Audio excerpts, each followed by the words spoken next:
So just to show some of the advanced features of the dashboard, I've upgraded the DR UK account to a Pro tier. There are three tiers: Basic, Plus, and Pro, and they each have different access to different features. So the Taurus Access, Full Mesh Access, Virtual LAN, they're part of the basic package. You can see that with the label here on the right. When you upgrade to the Plus tier, you also get access to the Zero Trust network proxy, and you get access to local regional hub internet access, so you can go outbound through the local regional hub. Now you are limited. Each tier has a different limit in terms of bandwidth. So the basic account has a 256 kilobits. Allocation. The Plus tier has a 512 kilobit. Allocation. And the Pro tier has a 768 kilobit. Allocation. Those sound really low, but let me try and explain why. So typically in the mid to late 90s, 256 kilobits was quite a lot of bandwidth, honestly. We were a retro computing home lab kind of free access, free to use service, right? Predominantly. So those bandwidth limitations are there to allow for a predictable scalability that I need to have in place. Otherwise, problematic. So you can upgrade though. You can upgrade. There are limits to the upgrades, but that you can upgrade. If you feel that 256 kilobits is too small, you can upgrade all the way to 1.5 megabits at the moment. Again, if that feels limiting, then we can challenge these numbers as we grow, right? And I hope we do. But for the moment, the lowest is 256 kilobits, highest is 1.5 megabits. Let's deal with that. Having said that, outbound internet access is available to regional hub users. So you can go out and you can, if you're in Ohio, you'll get an Ohio breakout.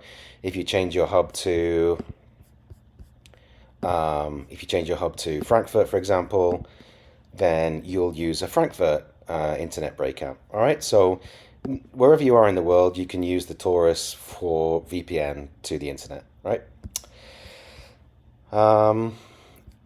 If you're a Plus user, you can upgrade to your bandwidth here in this section. Now everything in here is honor based. Honor based means you decide what you think you need.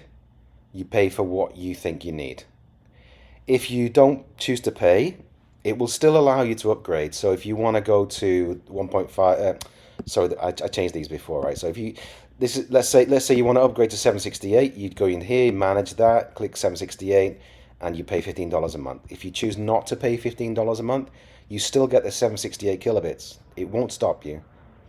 If there's an audit of the network and I see it's being abused, then you'll be downgraded, but you won't be stopped making this change, right? So if you want to go 1.5 megabits, then use 1.5 megabits. If you're not abusing the system, it's fine. You'll just use it. It's trust based. It's honor based. If you choose not to pay it, it's on you. It's on your conscience. Okay, the platform needs the revenue to continue. It's up to you, right? I pay for your usage if you don't help support your usage. All right, let's just say it like that.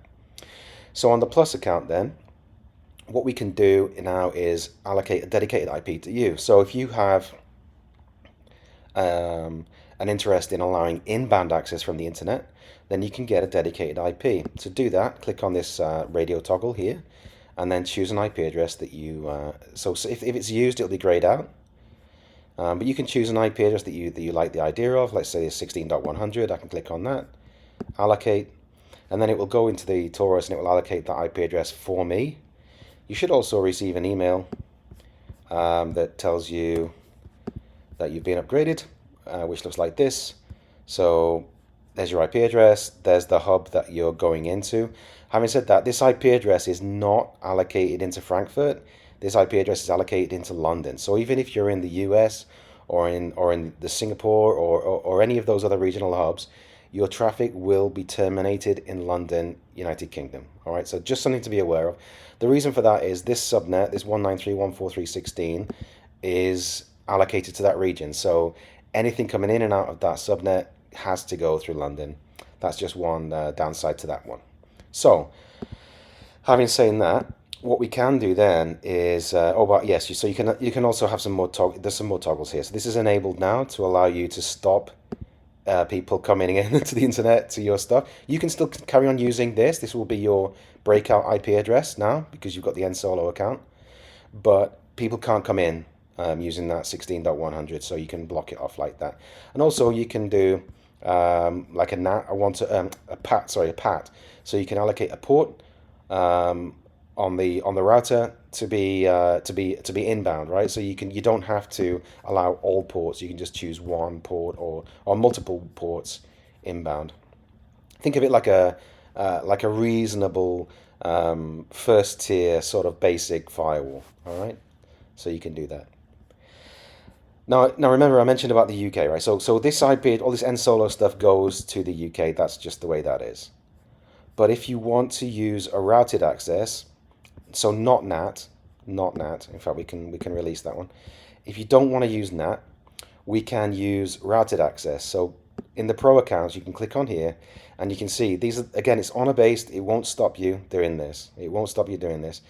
But you can allocate IP addresses to yourself to a maximum of 8. So a slash 29 is maximum. So you can go from 1 IP to 4 or 8 on a bit boundary. You can choose what you want. Let's say I want a slash 29. Yes, I want to allocate that slash 29. Now, wherever you are in the world, whoever your home hub is, you will get a different allocation here. So at the moment we've got 185.65.116.8 slash 29. All right, that's the subnet that's been allocated to me because I'm in Frankfurt. All right, let's release that. That will go away. Let's now go to to Oregon. Migrate my tunnel to Oregon, and now go back into node controls, and I'll enable the encolo service again a slash 29. Yes, please. It'll then go to the Oregon POP and it will provision a slash 29. So regionally, everybody gets a local IP prefix. All right, so this is different to the one you saw before for Frankfurt because it's in Oregon now. So if you want to do local regional breakout and you want 1 to 8 public IP addresses, then the pro account, upgrade yourself and then choose what you want. So those are the services anyway. Those are the additional features that you can get if you upgrade your account. Other than that, everything else remains the same. I will just mention, so the virtual LANs, typically you are not allowed to create a new account, a new network. But with the Pro account, you can create new layer 2 networks. So if you want, you can say, I want to create a new VLAN for this service. Let's say, I don't know, I don't know, a Doom party, LAN party, right? You want to do a Doom LAN party. Tell me what it is. Tell me what the name you want. Tell me the description of what it is. Submit that. I'll get the email, and then I'll create a VLAN ID for you. So you can see the default is 1024. I'll create one. Let's say it's 1025. Maybe not, but anyway, we'll create one. You'll have access to that. You can then share that across the torus to other people, and they can join it. And then you can have your own private layer 2 LAN across the globe. Everything else then is as it is. If you want more details, then again check out the wiki. All of the features of all of the tiers, the bandwidth limitations, the features, and so on are listed in there. But otherwise, I'll leave it there for now. Have a great day.